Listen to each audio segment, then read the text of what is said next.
Hello YouTube, in this tutorial I will show you how to replace a 15-inch Unibody late 2011 MacBook Pro Logic Board having the faulty graphics card with a mid 2012 Unibody 15-inch MacBook Pro Logic Board. Tools required to replace the Logic Board: a spurger tool, a Phillips screwdriver type 00 and 1, T6 Torx screwdriver or tool bits, your favorite thermal paste. You will need a cutter to trim both the sides of the display data connector, anti-static wrist strap which is optional. Replacement part is the mid 2012 15-inch Logic Board.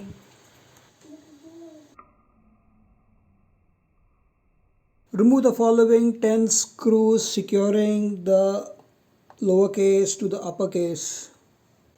You have 3 13.5 mm screws out here and the rest 7 screws are 3 mm in size.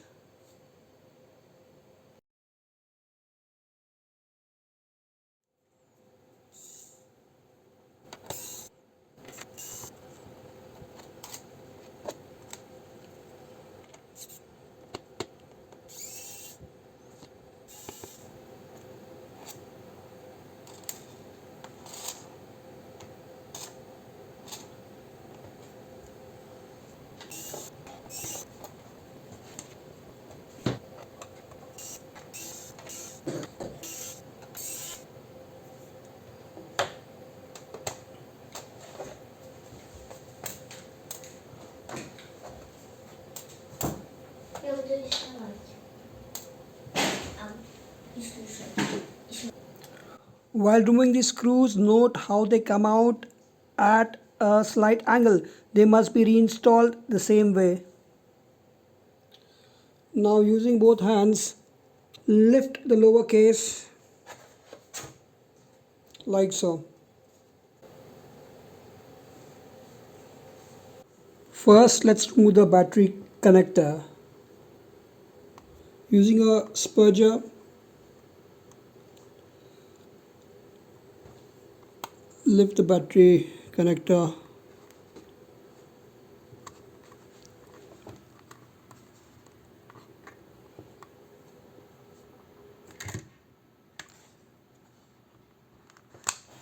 Bend the battery cable slightly away from its socket on the Logic board so it does not accidentally connect itself while you are working.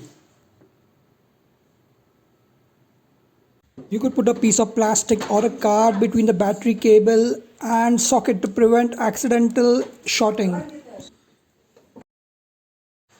Remove the following 3 screws securing the left fan to the Logic board: 2 3.5 mm T6 Torx screws and 1 4.2 mm T6 Torx screw.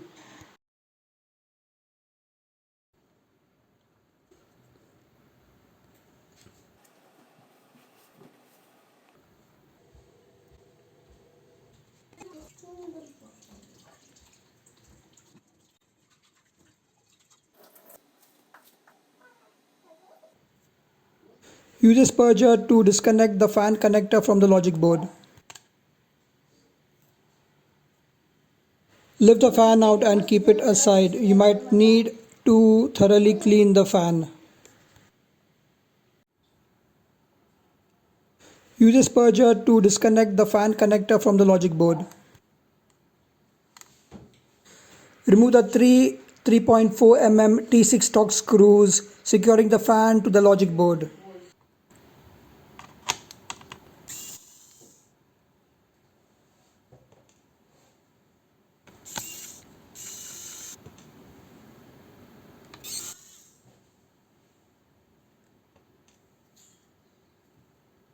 Lift the fan out and keep it aside. You might need to thoroughly clean the fan.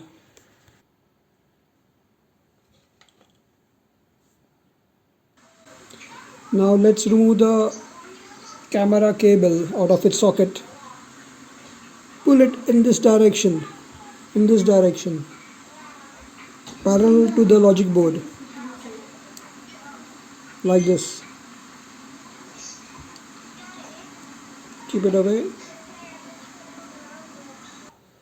Now pry the airport Bluetooth connector up from its socket using the flathead side of the spudger, like this. Now lift up the optical drive connector like so. Disconnect the hard drive cable.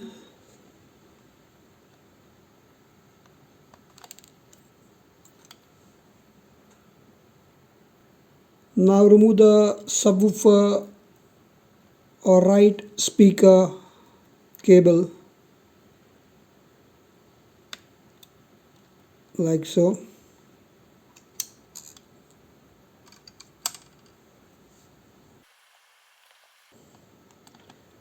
I am removing the RAM now.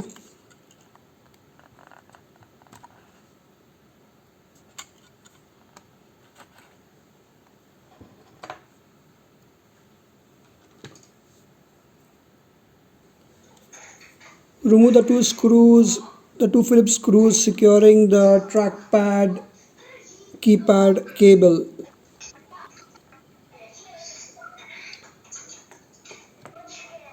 Lift the cover of the logic board and keep it aside.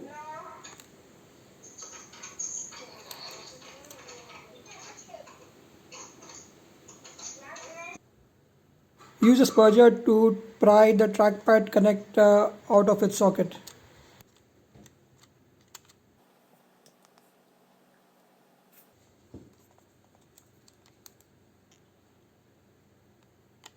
Gently pry up on the hinged retaining flap. Using the tip of the spudger, pull the keyboard ribbon cable out of its socket.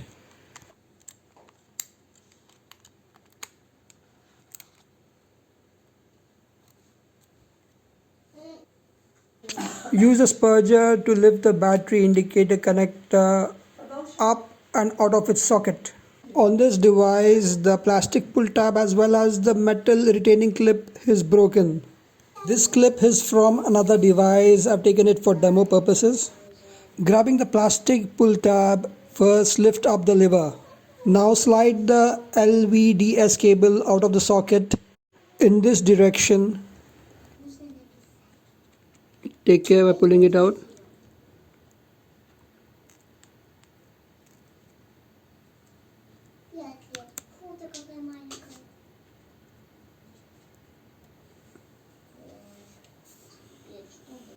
On this device, I've removed the LVDS cable like so.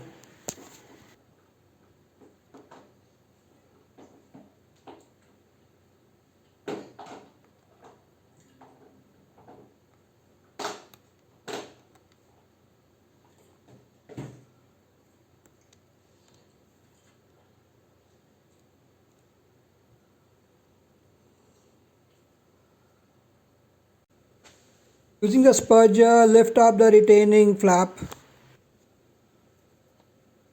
Now pull the keyboard backlight ribbon cable out of its socket. Now we're gonna remove the 7 3.4 mm T6 stock screws from the logic boards. These are the locations of the torque screws. Here's 1, 2,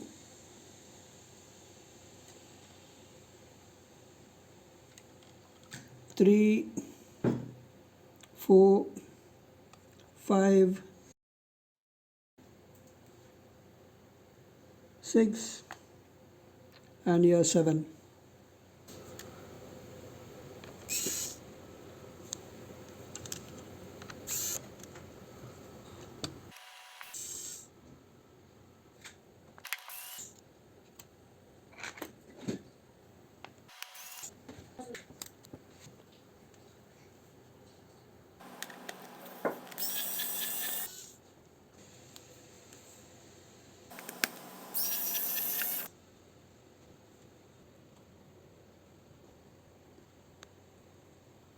Now let's remove the two 8 mm T6 stock screws which secures the DC in board.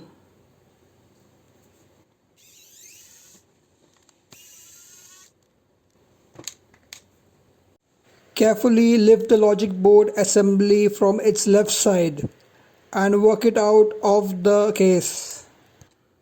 Bear in mind the drive cables and ports that may get caught during removal.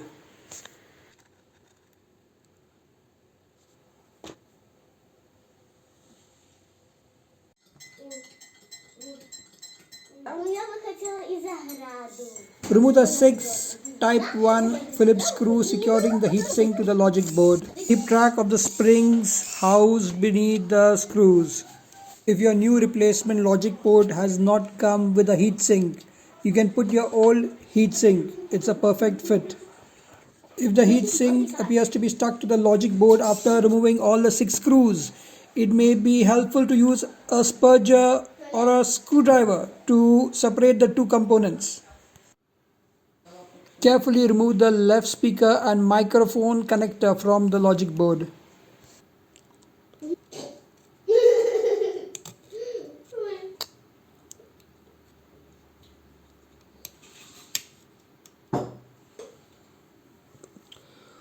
Remove the two 5 mm Phillips screws securing the left speaker to the logic board.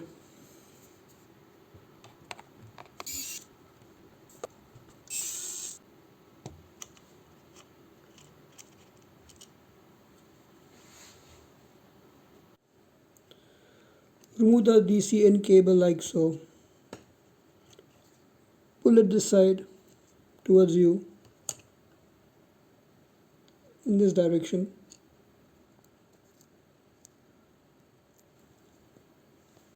The heatsink from the old logic board is compatible with the new logic board, so no need of buying a new heatsink. It's a perfect fit.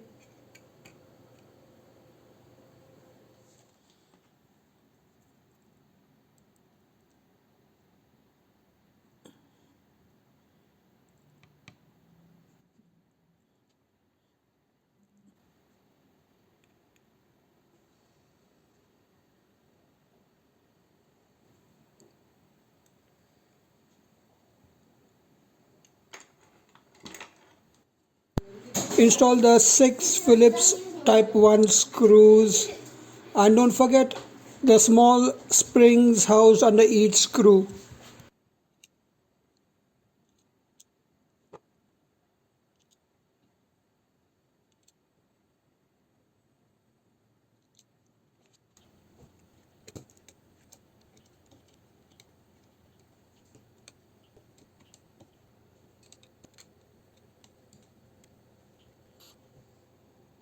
Connect the DC in board cable to the socket.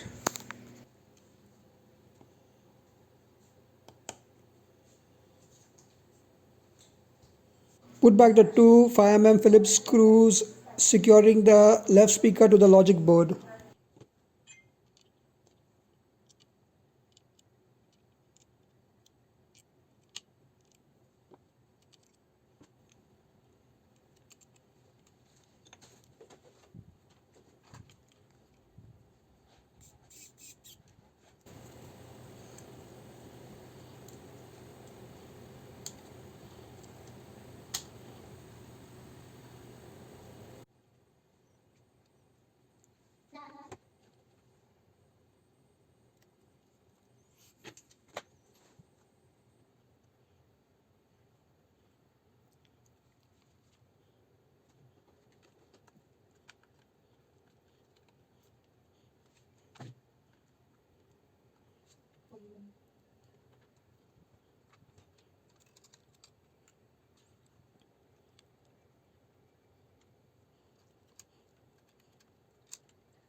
I'll go ahead and put all the screws securing the logic board.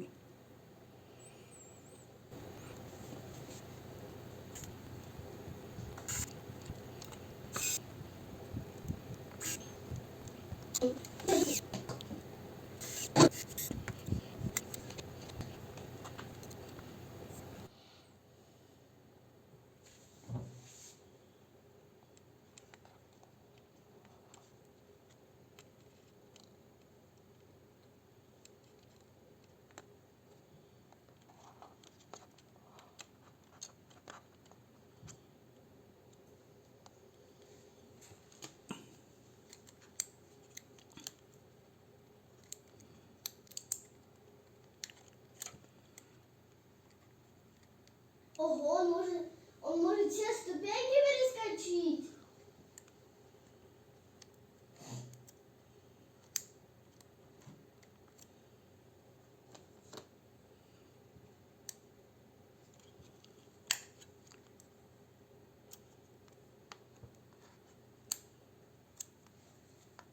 Это выглядит как коробочка. Ну правда.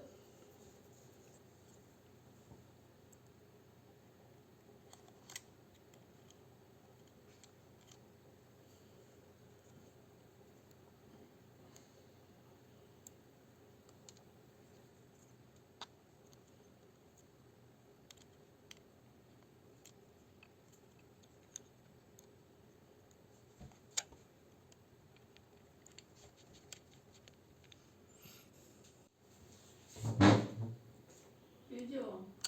Что? Вот 12 плюс лет. Ничего. Нет? Радость моя.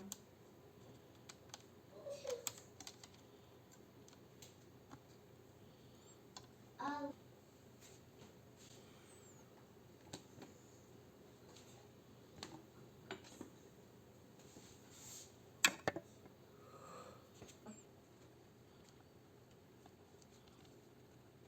я не думаю, я смотрела еще кино.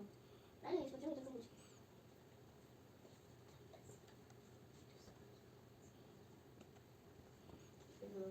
Цветом, мой любимый, но не то. Не знаю, что-то не оригинально.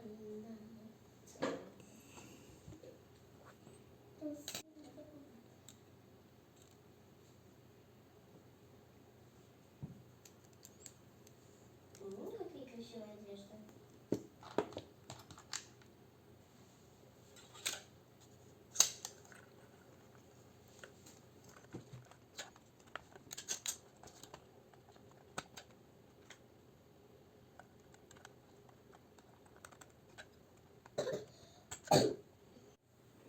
This plastic part out here on the LVDS cable, you need to knock it off. Be super careful while doing this as you could damage the cable.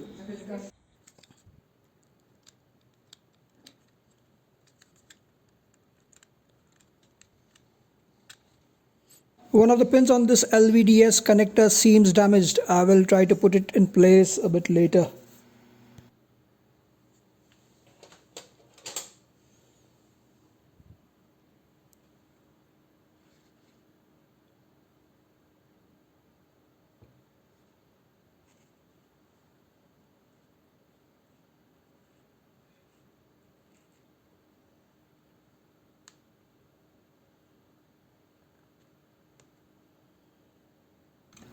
I'm trimming the sides of the late 2011 LVDS cable so that it freely connects to the socket on the mid 2012 logic board.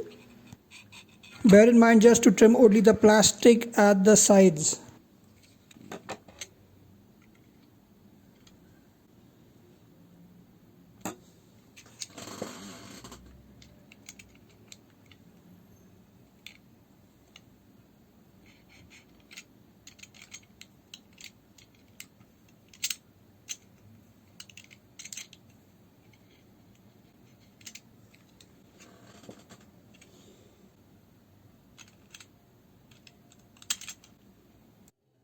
Here I've trimmed the plastic. Let's see if it freely connects to the logic board.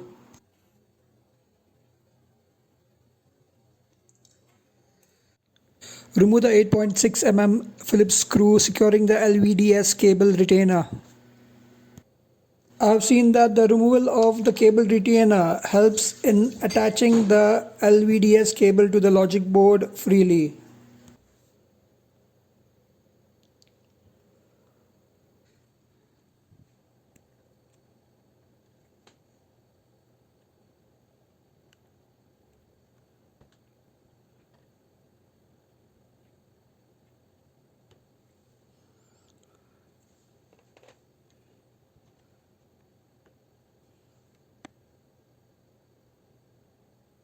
Now the LVDS cable fits into its socket on the logic board.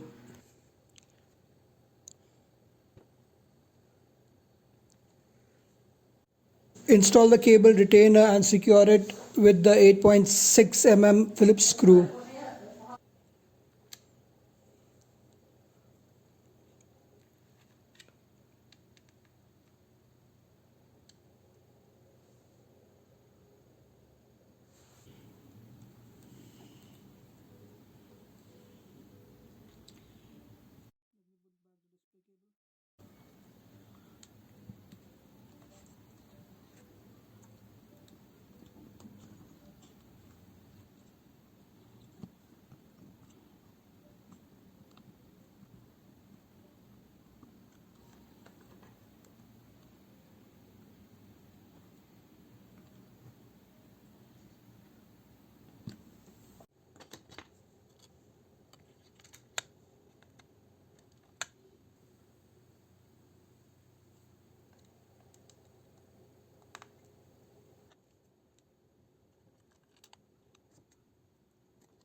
I've put all the screws and finished the assembly of the lower case. Now let me power on the Mac.